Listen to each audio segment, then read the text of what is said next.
Welcome back to Views and Vibes. We are speaking with two self-published authors about the self-publishing industry and how you can get your books into print. Now, before we went to break, we were talking about the different steps in publishing. We already talked about, thinking about marketing. We were talking about editing. Where do you go from there? You have the book edited now. Now what? Where do you go? Well, you start marketing, like you said. So we've done that. Oh, you've done the marketing? It's an ongoing process. Right. You think about marketing the entire time. Once you do the editing, should you start thinking about what your layout should be? Should you be thinking about the different printing companies out there? Where should you be looking now? Right. There are different options for printing. You have print on demand. You can, if you have the budget, you can print the books yourself, which is what I did. I saved up money to print my own copies. Print them in what you mean, with the offset printer? With a traditional book printer. Okay. Instead of going through a print on demand where they give you a few hundred copies at a time. So I wanted to get copies of my book myself. And so when I got the orders, I have my own publishing company, so when I get the orders in, I can send out the orders myself, and then I also have distributors. So you want to do the layout of your book, you want to design the cover, you want to design the back cover, figure out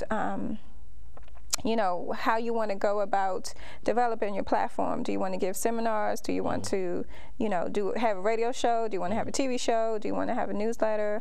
Those kind of things. And then, like you said, you also just have to continue marketing, and then you have to decide if you want to continue self-publish. Some people self-publish their first book, and then they decided to go with a traditional publisher. Right. They decided they didn't want to continue self-publishing. So you have to think about all those kind of things, and then you really need to have a support network. You need to, like the other guest said, you need to have a publicist, maybe an administrator to help you with administrative things, because you'll get burnt out trying to do everything yourself. So it's a lot of different steps. But if you read the books that were reference, that would give you a lot of information. Now, what's the difference between an on-demand printer and a offset printer?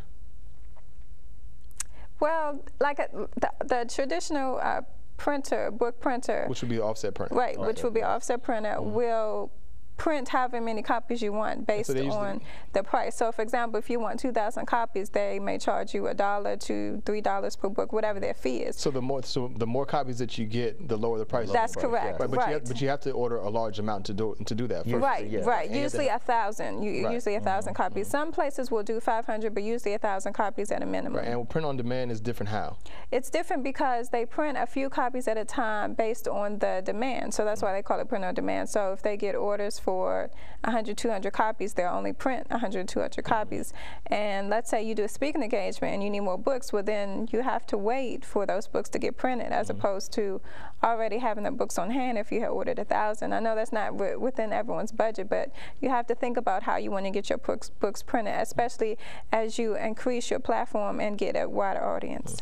Now that you have your books printed, now you have all these boxes at home, you have thousands of books at home, how do you get rid of them? How do you get those books into other people's hands, to your readers' hands? Increase, she just said, one of the things that we both have done is do seminars and things of that nature. Like you said, once you start speaking on whatever your subject is, and you have a seminar, that's basically in for selling all your books and having folks to come to you, because you're already there doing what you do, and your book becomes basically secondary to what you're doing. Right. Well, how important is getting the books into the major retailers like a Walmart, onto Amazon.com, to the Barnes & Nobles? Everybody I meet, they're like, well, I want to make sure that my book is on the bookshelves. It's not an easy process. How important is it to distribution to get the books into bookstores?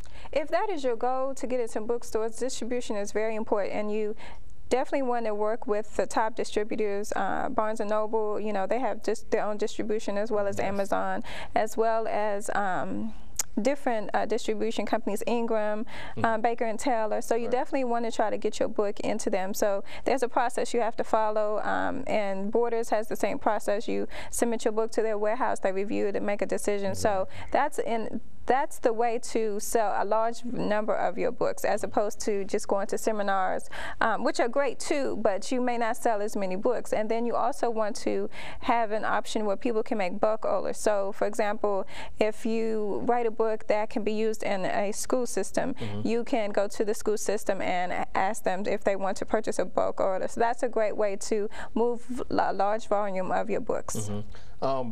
Out of all the steps, whether it's the editing, the writing, the marketing, the distribution, which one do you feel is the hardest step, and why?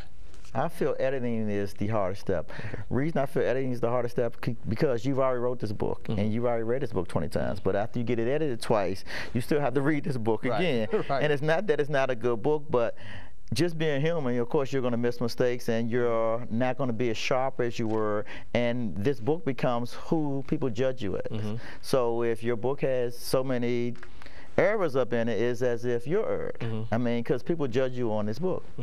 What are some of the knocks against self-publishing? Because you hear people say, well, you know, I don't want to self-publish because, you know, well, first of all, it's going to be hard to do.